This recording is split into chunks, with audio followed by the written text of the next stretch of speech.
Saudara, hari ini viral satu rakaman video yang disebarkan kepada semua ahli PAS dan Bersatu. Konon-kononnya saya telah menyokong seseorang yang tidak berparti menghentam ahli Parlimen Bersatu dan kepimpinan Bersatu. Saudara, selama ini saya tidak pernah menjawab isu parti dalam bentuk video. Dan ini first time saya buat.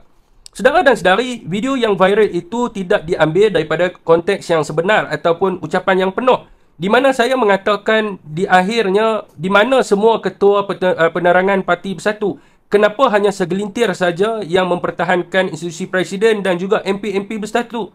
Saudara, video yang viral ini sebenarnya ada agenda lain. Sekarang ada gerakan hitam dalam Bersatu yang cuba melaga-lagakan semua orang, di mana mereka claim itu adalah mandat daripada kepimpinan tertinggi Bersatu.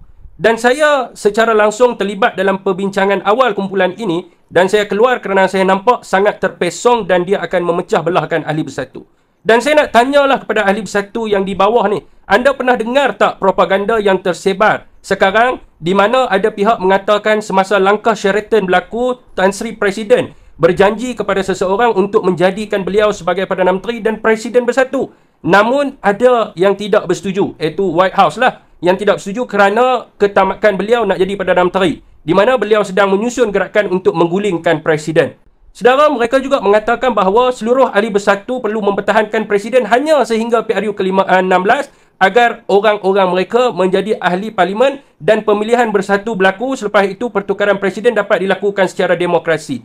Sekiranya anda pernah dengar ayat ini, maka sila tinggalkan komen di bawah dan jangan mention nama. Saudara dan saudari ahli Bersatu, sebenarnya apa agenda mereka? Saya beritahu dekat sini, saya akan mempertahankan Bersatu dan institusi Presiden tidak kira siang ataupun malam. Dan saya buktikan saya buat apa yang saya cakap. Dan saya tidak pernah minta apa-apa habuan ataupun jawatan pun dalam Bersatu.